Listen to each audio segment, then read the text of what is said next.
Podcast. Entirely inspired.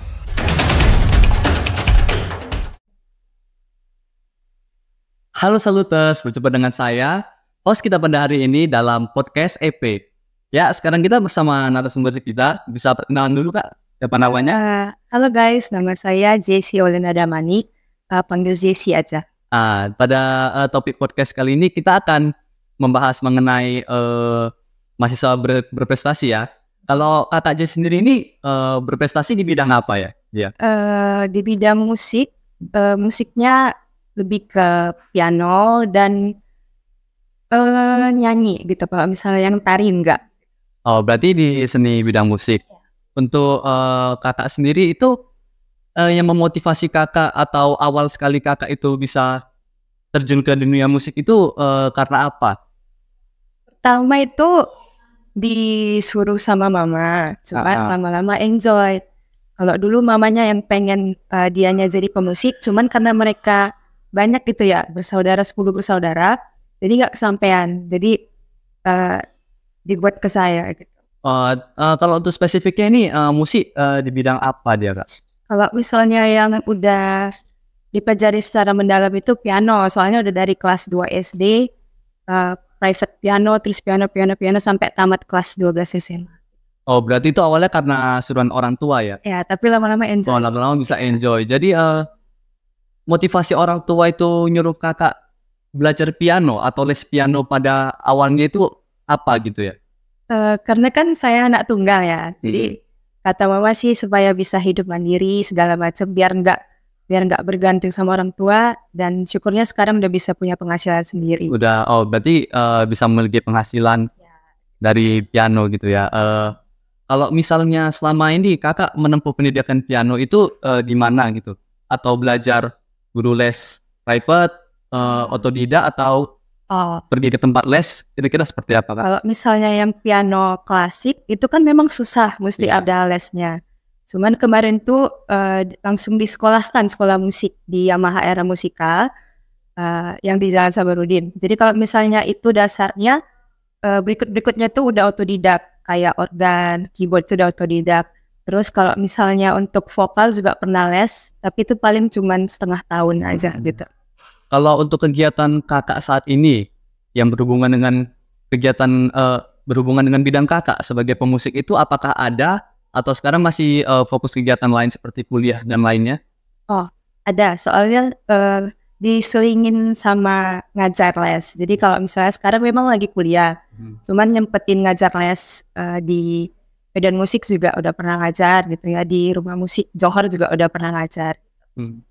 Berarti kalau misalnya prestasi, apakah Kakak udah pernah mengikuti semacam ajang, lomba atau sebagainya? Kalau misalnya untuk lomba dan festival itu lebih sering dulu pas masih sekolah musik di Era. Kayak piala yang di depan ini kan ada yang silver 22 ya. Oke lah, nggak juara satu tapi oke lah. Itu yang satu di Yamaha Music School itu jadi satu Medan Yamaha itu lomba, satu lagi yang Indonesia. Jadi satu Indonesia tanding, syukur puji Tuhan juga dapat juara 2. Berarti Kakak lama-kelamaan enjoy lah di dunia musik ini ya. Kalau untuk di dunia piano klasik sendiri, siapa nih pemusik atau komposer yang paling diidolain sama Kakak? Beethoven. Latar belakang Kakak mengidolakan dia itu kira-kira karena apa? Karena keterbelakangan dia yang dia aja tuli, dia aja nggak bisa lihat, tapi dia bisa, masa kitanya nggak. Normal. Jadi itu mungkin salah satu hal yang memotivasi Kakak untuk dapat terus berjuang untuk menguasai alat musik piano ya. Kalau selama Kakak sekolah alat musik, sekolah piano itu berapa tahun Kak? Dari kelas 2 SD sampai 3 SMA, berapa tahun? Sekitar 12, berarti sekitar 11 tahun. Ya, 10-11 tahun. Selama itu Kakak belajar piano dan alat musik lainnya. Musik lagu atau musik apa nih yang kira-kira paling susah untuk Kakak kuasai selama ini? Kalau yang paling susah itu ada ciptaan Beethoven juga, Moonlight Sonata. Itu karena sekaligus untuk lagu penentuan ujian akhir saya. Sekalian sama untuk lagu festival itu ada Turkish March. Jadi itu memang lagu piano klasik yang susah. Oh, kakak ini juga udah pernah mengikuti lomba tingkat nasional kan? Kira-kira kayak mana pengalaman kakak saat ingin mengikuti lomba tersebut gitu? Bagaimana cara kakak mempersiapkan diri agar tidak demam panggung atau ragu atau grogi dan sebagainya di depan banyak penonton begitu sehingga dapat mendapatkan juara 2 pada lomba tersebut? Kalau pertama-tama lomba, nervousnya pasti, groginya pasti. Bahkan sampai lagu yang dimainkan juga salah, juga mainnya juga salah-salah, duduknya juga kadang salah-salah gitu. Cuman karena untuk mengatasinya pengalaman sih, lebih banyak ikut lomba, lebih banyak ikut festival, kontes gitu, bakal lebih enjoy, lebih terbiasa gitu dengan audience. Berhubungan kakak ini kan awalnya les musik ini kan karena disuruh orang tua ya, bukan karena keinginan sendiri. Dan selama les musik 11 tahun itu kira-kira ada nggak sih keluh kesah kakak dalam menjalani kegiatan tersebut? Banyak. Contohnya nih? Contohnya itu pas kalau misalnya di musik klasik itu kan belajarnya nota toge gitu ya, yang angka, toge yang gitu-gitu. Jadi kalau misalnya nota toge itu kan susah ya, apalagi sama anak kecil. Jadi kalau misalnya dulu pas SD nangis-nangisan segala macam minta berhenti, sampai nggak tahu lah nangis-nangis lah satu rumah. Berapa uang sekolah dibayar udah mahal kali, masa mau putus sekolah gini-gini segala macam, sampai diginiin uangnya segala macam. Nggak tahu lah, kan anak juga nggak bisa ngelawan, jadi kan manut aja. Terus kalau misalnya yang hektik lagi tuh satu lagi pas mau kuliah. Rencana kuliahnya itu pengen ke ISI, Institut Seni Indonesia, cuman karena anak satu-satunya nggak dikasih ngerantau, jadi kayak disuruh itu ke Unimed, cuman jatuhnya kan nanti jadi guru. Aku ya nggak mau, soalnya nanti ngapain jadi guru tuh juga sekarang udah ngajar gitu.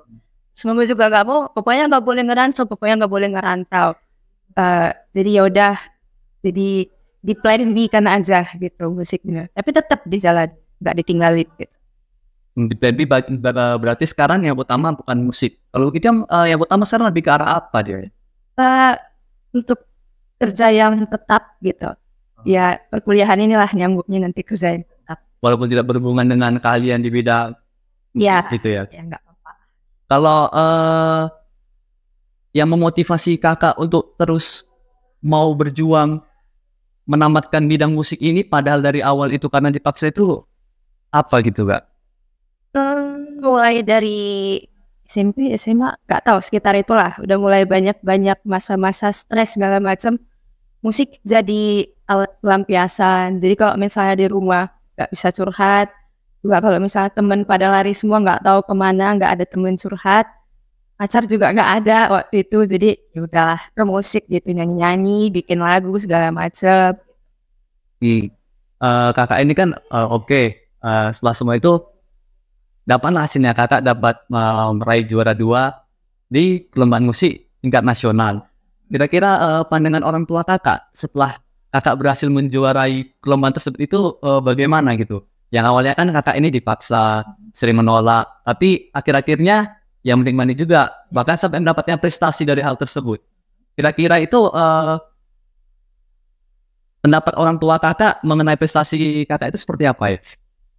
Kalau pendapat sih mereka nggak terlalu banyak omong, cuman ya dari ekspresi dari segala macamnya ya terlihatlah bangganya, walaupun ya sedikit tidak canggung gitu, sedikit canggung mengutarakan, tapi ya oke lah, nampak bangga gitu. Berarti istilahnya puas lah mereka karena mendapatkan hasil gitu kan. Terus kalau untuk saat ini sendiri kan kakak udah juga berkuliah kan, namun tidak satu bidang dengan bidang musik ini. Tapi kalau misalnya untuk pandangan ke depannya Kak, ada nggak niat kakak untuk masuk ke dunia musisi profesional? Kalau ke depannya ada, mungkin setelah perkuliahan ya, bakal ngambil 1 tahun lagi untuk sekolah teacher musik yang Yamaha juga, supaya bisa dapat sertifikat teacher grade. Jadi kalau misalnya kemana-mana itu udah langsung bisa approve gitu, kayak udah teacher kok, di semuanya bisa masuk gitu segala macam. Oh, jadi dia bisa ngajar di tempat apa gitu. Mau dimanapun, karena Yamaha kan udah paling tinggi sekarang ininya, teacher grade. Nah, kalau misalnya selain mengajar, Kakak tidak ingin pernah mencoba mencari peruntungan lain seperti bermain di band atau membuat channel YouTube, mengcover musik dan lain-lain, apakah pernah terpikir untuk melakukan hal-hal tersebut? Kalau ngeband udah sering juga gitu ya, sama kawan-kawan pemusik juga yang jumpa panggung udah sering. Cuman ya itu kendala di waktu juga. Lagi karena kuliah ini, jadi kalau dulu sering ngeband, sekarang udah jarang, paling sekali 2 kali. Kalau misalnya untuk bikin channel YouTube udah juga, cuman masih ragu soalnya peminat musik klasik di Indonesia kan sedikit tuh. Apalagi kalau misalnya yang udah senior-seniornya itu susah untuk disetarain. Karena mengingat usia juga. Untuk kedepannya berarti kakak ini ya ingin mengambil kembali sekolah 1 tahun lagi untuk mendapatkan sertifikat mengajar. Dan kalau misalnya nanti kakak mendapatkan sertifikat mengajar tersebut, kakak akan mengambil jalan di dunia musik ini atau akan tetap mengambil lulusan dari kuliah saat ini, itu yang mana yang kakak pilih? Kalau sekarang belum bisa dijawab karena ya namanya sekarang budak rupiah, tergantung yang mana paling banyak cuannya itu. Ya, antara salah satu itu deh. Kalau untuk kakak sendiri nih, ada nggak saran atau motivasi yang diberikan kepada mungkin teman-teman yang sedang mengambil pendidikan musik atau belajar musik baik secara otodidak maupun secara akademis? Oke. Kalau yang untuk akademis dulu kali ya, karena senasib gitu. Jadi kalau untuk adik-adik, teman-teman yang lagi belajar piano akademis nih, yang piano klasik, jangan patah semangat, karena itu memang kalau sekolahnya itu memang harus lama, minimal yang pernah kakak kenal itu minimal 6 tahun kalau untuk sekolah yang klasik gitu. Kalau misalnya untuk yang otodidak, entah ngeband, entah keyboard segala macam, entah otodidak nyanyi atau seni musik lainnya juga sering-sering berlatih, karena kalau misalnya kebanyakan juga di off, terlalu banyak tidak berlatih, itu jatuhnya bisa hilang kemampuannya. Berarti apakah kemampuan yang didapatkan kalau kita itu belajar otodidak atau akademis itu berbeda jauh, atau perbedaannya cuma di beberapa bidang aja dia, Kak? Lumayan berbeda jauh, karena biasanya kalau misalnya anak klasik yang sudah bisa baca not balok, itu biasa lebih cepat adaptasinya kalau misalnya mau ke genre lain gitu. Ngeband juga ada bisa, cuman kalau anak band mau ke klasik mungkin ada susah karena mereka nggak bisa baca partitur tugi-tuginya. Apalagi karena mereka otodidak, mungkin mereka cuma menguasai alat musik masing-masing. Ya, benar-benar. Kalau begitu kira-kira ada lagi ya yang ingin kakak sampaikan kepada para penonton kita? Lagi ya? Paling itu aja sih. Itu aja, karena ya intinya kalau misalnya ingin terjun ke dunia musik, ingin diasah lagi, itu harus rajin. Kata kuncinya rajin, berlatih, gitu aja. Oh, satu lagi nih Kak, ada tadi pertanyaan yang lupa saya tanyakan. Setelah kakak mengikuti lomba tadi ya, kita balik ke pertanyaan yang agak tadi. Kakak mengikuti lomba tingkat profesional tuh kan. Kan kakak tuh berhasil mendapat juara 2 gitu. Kira-kira apa yang kakak rasakan saat kakak itu berhasil mendapatkan juara 2 pada saat itu? Gak nyangka. Soalnya kan lebih ke nervousnya yang dapat. Yang dimainin juga yang penting lancar notnya, yang penting gak salah, yang penting gak malu aja di depan umum. Tiba-tiba bagus rupanya dibanding yang lain, dapat juara 2 ya. Syukurlah gitu, kayak gak nyangka aja gitu. Syukur alhamdulillah dia berarti dapat juara 2. Berarti setelah itu setelah lomba-lomba seperti yang tingkat nasional tersebut, apakah kakak pernah ikut tuh lomba-lomba lainnya? Kalau untuk lomba-lomba lain setelah tamat sekolah musik udah nggak ada lagi. Cuman kalau misalnya setelah tamat ini lebih banyak ke ngisi konser, festival. Untuk keluar negeri juga ada sering kalau misalnya untuk festival sama lomba. Saya mau nanya nih Kak, kalau misalnya band, kakak mungkin band sama teman-teman. Tapi kalau misalnya grup seperti paduan suara atau lain-lain, ada nggak yang pernah kakak ikuti? Kalau untuk paduan suara itu biasa ngelatih, bukan mengikuti. Mungkin kalau mengikuti itu hanya sekali doang, itu pas sekolah ya karena suruhan guru. Itu kalau boleh tahu ya, itu grup paduan suara apa? Dari aku lupa namanya, tapi pokoknya dari Metodis 2 itulah sekolah dulu. Oh berarti dari lulusan Metodis 2 ya? Oh berarti kurang lebih untuk saat ini kakak cukup enjoy dalam dunia musik ya? Sangat enjoy. Ya, oke. Oke guys, sepertinya sekian podcast kita pada hari ini. Jangan lupa like dan subscribe YouTube Podcast EP.